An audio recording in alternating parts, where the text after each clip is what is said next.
This is going to be a really intense video, and it's not going to be for everyone, and I anticipate a lot of people are probably going to switch off fairly early on. I would implore you to hang around, and as an incentive to do that, there's a prize that's going to be given away, details of which are going to be at the end of the video. So there's a little incentive. There's me honey dicking you to try and keep you around. So yeah, hang around to the end and you can enter to get a prize, and it'll be great. That's my, yeah. Are you sold on that? If you followed my channel for any length of time, you'll be aware that recently I suffered a bad injury that stopped me being able to play golf for about 8 weeks. I'm pretty obsessed with golf, if that isn't apparent by the fact that I'm recording a golf YouTube video in the corner of my living room. During the time off, I wanted to try and improve my game. Given physically I couldn't improve my game because I couldn't stand up, I wanted to explore the idea of what I could improve. One of the best lessons I've ever had was in the middle of last year with a former European Tour pro, where I played a round and I learned so much about course management. If you haven't watched these videos, it's a series of 3 videos with me and Peter Whiteford. I'll put a link to them up here. I would recommend them because honestly, I think that they're the best videos that I've ever made. I came away from this lesson realizing how much of an opportunity there was to be had by improving my course management. So I did some investigating and I found Decade. Decade's been designed by a former Corn Ferry Tour player, Scott Fawcett. If you've never heard of him, he's got a lot of content online and I personally think it's really fascinating. But essentially what Decade is, it's a system that targets golf strategy by combining shot distribution patterns and PGA Tour statistics to optimize target selection. If that sounds really complicated, it's because it is. I'm still trying to fully familiarize myself with it. The system is definitely not something that I would say is for everybody, because honestly, it would probably confuse the hell out of a lot of people. One of the interesting concepts is the idea of using Google Earth to map out targets on the golf course before even setting foot on the tee, with the idea being you're going to be removing emotion from your decision making and you're going to pick a target based on data. So in this video, what I'm going to do is I'm going to show you exactly how I use Google Earth to pick targets. I'm going to use a variety of holes from some courses that I will be competing at in events this year. Look, I do realize that this entire concept can seem a bit intense and it's definitely not for everybody, but you've made it this far, so why not stick around and see what happens? Maybe don't map a whole golf course, but maybe consider picking a tee shot at your course that gives you a bit of trouble, makes you a bit nervous. What do you have to lose by mapping it, finding out exactly how much room you actually have, and then the least you could do is pick out some targets on a range and you can at least practice it, and it could maybe help you improve in some other ways. So in order for the mapping to make sense, I need to briefly explain a few concepts and hopefully convey some different ways of thinking initially. Firstly, we are all Elmer Fudd. We're not Vasily Zaitsev. Niche reference there. If anybody picks up on that, let me know who Vasily Zaitsev is and I will be very, very impressed. All of us, no matter our level or ability, we're shooting a shotgun at our target. We're not shooting a sniper rifle. We tend to think of golf shots as individual outcomes. Say I'm 150 yards from the flag, I take aim and I fire away. I'm looking at this one shot in terms of good or bad. Here I'm aiming a sniper rifle. If the ball finishes 10 yards right, left, short or long of the flag, I would potentially consider that a bad shot. However, if instead of hitting one shot, I'm 150 yards away and I hit 1,000 shots, well then I can start to see a pattern emerge. I find it easier if you do this from a bird's eye view. So some of the shots are going to finish right of my target, some of the shots are going to finish left of my target, some short, some long. There's no one shot which is worse or better than the other. It just so happens that some of this pattern finishes closer to where the flag is. So this concept is what we're going to deem a shot pattern. The longer the shot, the more time the ball is going to be in the air, the more time it has to react to the impact conditions which were presented. The bigger the shot, the bigger the shot pattern is going to be.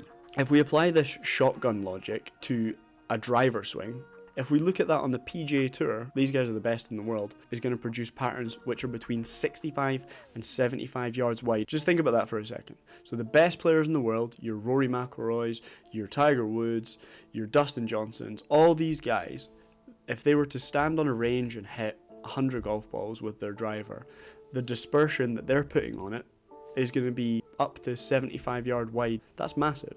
Fairway widths are going to vary obviously, but let's just say on most courses they're between 30 and 50 yards wide. So for this reason, it's not important how wide your shot pattern is, but it's important you at least have a rough idea of how far you hit the ball. And what I mean is, if it's 75 yards wide of a dispersion on the PGA Tour, and you're going to worry about yours being 100 yards wide, let's not. Let's worry about like Omicron, or let's worry about like the nationalisation of the railway. Let's worry about that instead. My point is, for mapping to work, you don't need to know how wide your driver dispersion is, but you do need to know how far you hit the ball, or at least roughly. Nobody is more of an advocate of practice and lessons than me, so I'm obviously not saying this to make golf seem impossible. You're always going to be shooting a shotgun. You're never going to remove a shot pattern entirely. Improve your technique to improve your shot pattern, but recognise that just because a shot finished 15 yards right of the flag from 100 yards, it doesn't make it a shit shot. It's just part of your pattern. Once we're comfortable with this, right, we can look at picking out some tee shot targets that allow us to put the middle of our shot pattern in the place that gives us the biggest margin for error. Because obviously we don't know if we're going to hit one a little bit right, a little bit left, straight down the middle. You just don't know what's coming next. Obviously you hope for the best, but plan for the worst. Like, you might still hit one 75 million yards right into the trees. God knows I have done that. But it then becomes a game of probability over hope ability, or guessability. I'm pretty sure none of those are words. 2 golden rules that we're going to look at. Rule number 1 would be think driver and then work backwards. You can pick your number that you're comfortable with. For me, it's probably about 140 yards, because that's a 9-iron. Once I can get 140 yards away, I'm not going to take any excess risk to get closer, if that makes sense. So if I can get to 130 yards hitting a 4-iron, I could drive the green, but it's really tight out of bounds at the hole. I'm not going to do that. That's just not sensible. This hole here is the first up Longniddry Golf Club. And what we're going to do is we're going to go up and we're going to use this little path tool here. So I'm going to click and add a path. And obviously I want the measurements. I want to know in yards how far. This is the first tee. Perfect. It's 100, you can see down here the yardage. It's 172 yards to that bunker. It is 237 yards to the start of that bunker. Carrying that bunker is 250, so I can carry both these traps with my driver. Obviously over here is just utter shite. I don't want to go in there, so I want to come to the edge of where I deem playable at my 290, and I'll pick a little point. There's like a little dark spot there. I'm going to pick that. That's my point. And what I'm then going to do is I'm going to come across to the other side, and I want it to be about 60 yards wide. So then I've got 290 down here. So once I click this back over here, if it says 350, then we're laughing, because that's 60 yards. Oh, you cannot write that. That's ridiculous. Well played me. Right, okay. So now what I've done, all I'm doing is I've clicked there. I found my 2 points out on the yardage. I click a third time. I just need to drag it over near this one, and it closes it up. So now I've got my 290 60 yard wide grid. Now all I need to do is middle it. Obviously if I'm over here, you can see that that's way close to that end. Similarly if I'm over here. So then what you're doing is you're just looking to try and find the middle. I think the middle of this, probably about there. I've got the middle. Now all I need to do is just extend that line until I can find a point that I can stand up and aim at.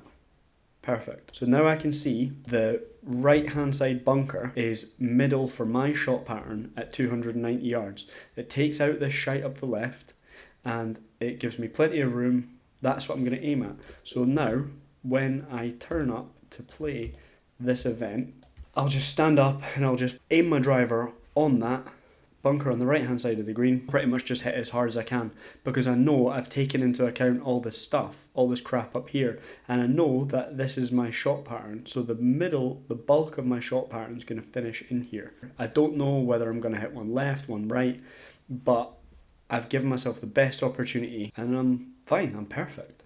So that's it, that's one hole done, perfect, happy days. So the second course we're going to look at is the Monktonhall Golf Club in Edinburgh, also known as the Musselburgh Golf Course. This is a long golf course. We play it as, I think it's like one of the first or second events we play on the county circuit, it plays very long. So I'm gonna, you know what I didn't do on the first hole is I didn't let you see the entire length of the hole. So that was a mistake on my part. But yeah, like I say, similarly here. So if you imagine, right, for me, hit the ball left is a bad shot, and all this is out of bounds down here. So I'll stand up here, and all this is shit. Like all this stuff in here is just garbage. So I'll easily stand up here and I'll probably aim at these bunkers, waft one into there, or I'll turn it over into this, and it's just no doing anyone any favours. But again, you can see, you can really get an idea of what the golf hole actually looks like here. So it's a big sweeping dog-leg round to the left. It's quite a long par 4. One of the things in these county events, obviously, because the players who are playing, with exception to myself, tend to be quite good golfers. Like the courses tend to be off the very back tees. So again, we're going to be off these back tees here. So I'm going to pick this path, and I've got the measurements set to, oh good, there you go, it's in miles, set it to set it to yards, pick the tee that I'm hitting off, and I'm going to go out to 290. Like I say, I was aiming on this, so I can see it's bringing in all this shite here.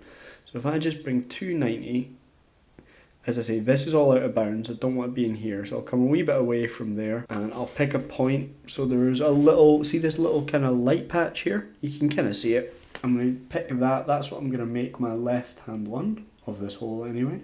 And I'll come across here to 290 yards, so drop it there on that little light patch. 339 yards, so that's a little bit shy, no worries. I've just right click there to delete that last line, but you can get familiar with the controls. So again, it's this little light patch on the left that we want to go with, and I'll just come a little bit further in, and then 348, I mean that's pretty much 350. So, and again, I've just dragged that over to the left to complete it, and then I'm clicking here and I want to middle my target zone.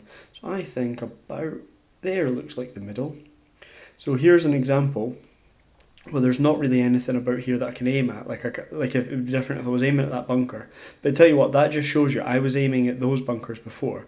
So if you imagine how much of these trees was in my shot pattern, that was huge. Like the whole entire right hand side of my shot pattern aiming here is just in this absolute shite. So that's not what you want. So middle's probably right there, but as I say, there's not really anything to aim at here. But all I need to do is just keep going in a straight line, and I want to just concentrate on keeping the middle of my pattern. And I can see here I'm now in the trees up there, right? There you go.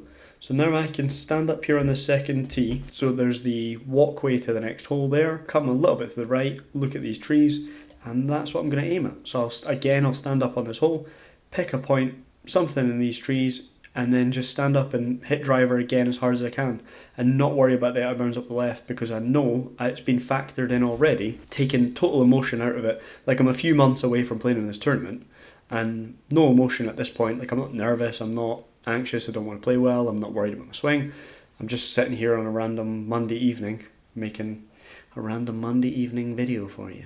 So yeah, that's 2 holes done. And you know what, I've not bloody done exactly what I said I was going to do. I didn't tell you the length of the hole, so forgive me, because I'm kind of used to just doing these for myself, and I know the length of the hole because I look at like the scorecard. But I can just go like that, right in the middle, and I can see here 440 yards. Say I finish here, I've got 166 yards to the middle of the green. Absolutely perfect. Don't need to worry about that bunker. I'm never getting that bunker. These bunkers are in play, they're in the shot pattern, but it's just something that I have to deal with. If it goes in there, it goes in there. It's better than the out of bounds. It's all factored in. They make up a very small portion. So that bunker is 7 yards wide. That bunker is 4 yards wide. Like they make up a very small percentage of the overall shot pattern of 50 yards at that point. So it's just kind of like a case of, yeah, I mean, you're just going to have to deal with it. And you can see, as I talked about earlier, most fairways between 30 and 50 yards wide. There you go, 37 yards wide, so bang on. So that's the first 2 holes done. So we're going to hop over to another course that we play on the circuit. So this is Broomieknowe Golf Club. This is a golf club that I was actually a member at for a short period of time.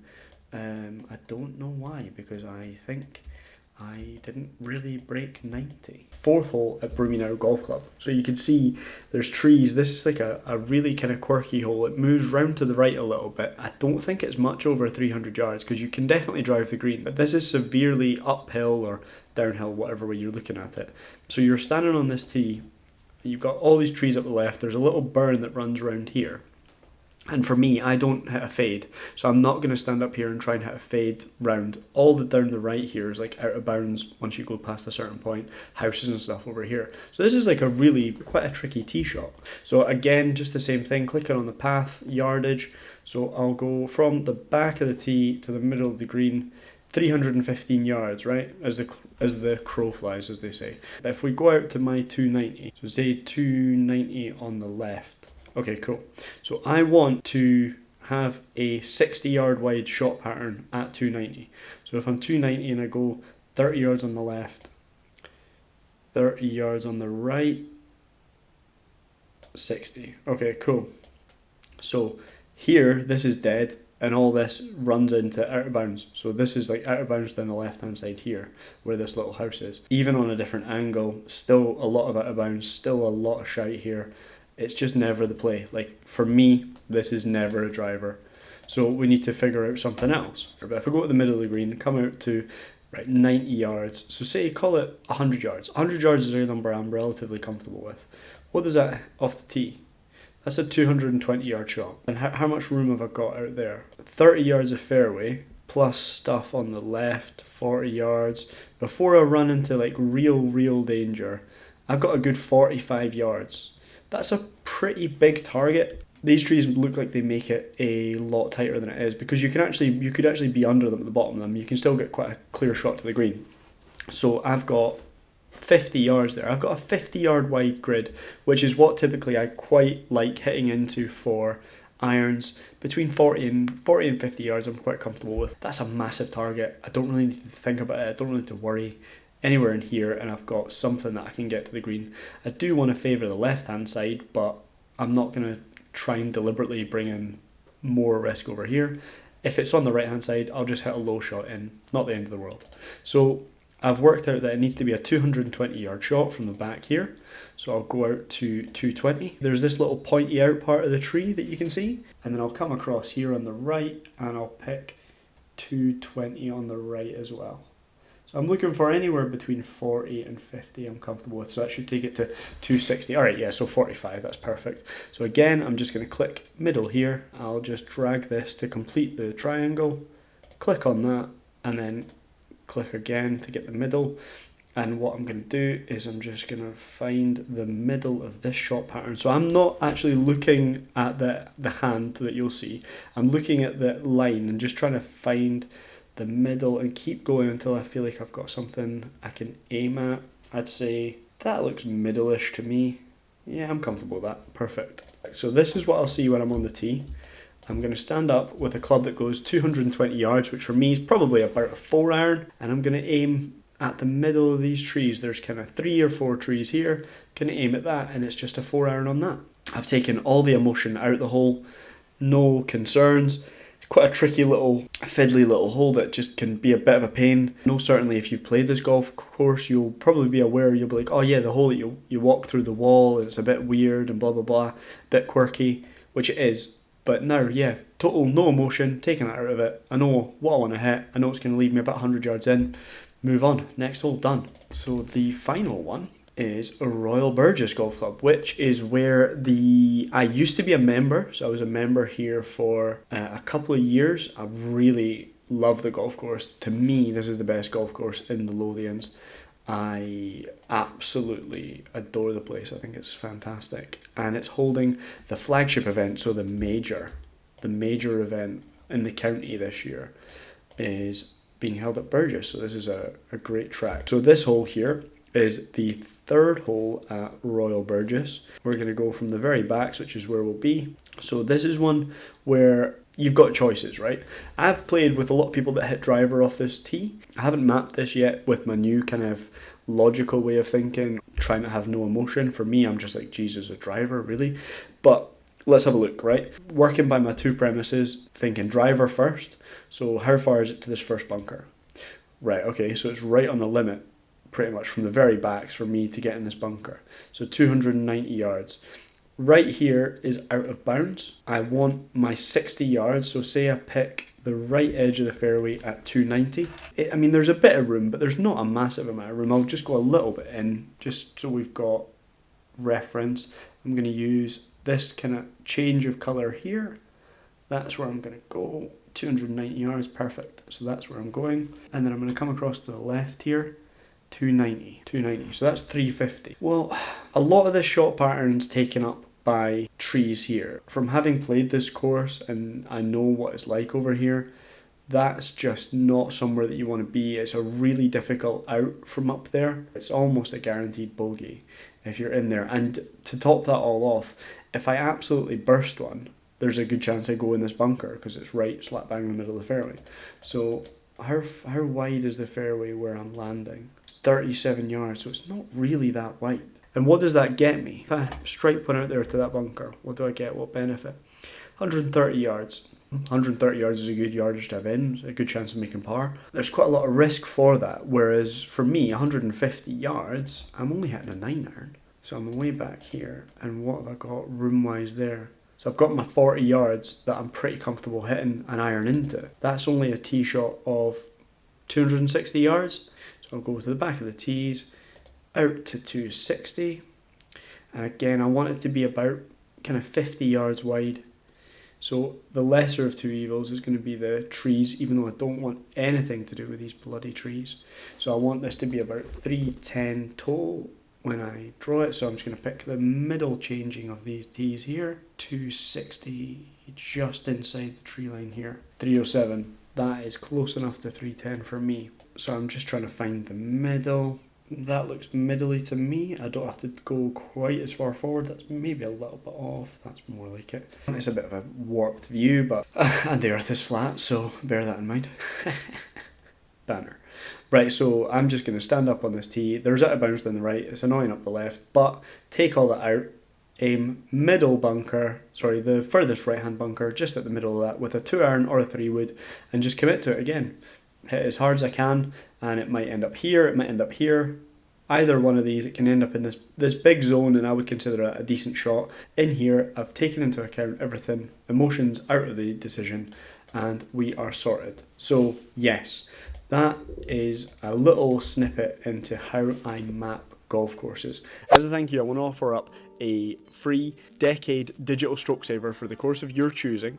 These stroke savers are incredibly detailed and they're really, really useful. They're designed based on your distances, how far you hit the ball, so you'll need to let me know so I can input that and get it sent out to you. To enter the prize draw, all you need to do is like this video, and I want you to comment on the video and tell me your go-to club for a tight tee shot on a difficult hole. That is all. Doesn't cost any money. Just like the video and in the comments say the club that you hit on a tight hole. That sounds rude. Tight tee shot. That's what I meant. So listen, the fact that you have used your time listening to me is insane. I love you all for it. Thank you for listening. Have a wonderful day, and I will see you in my next video, which no doubt will also be as manic as this one.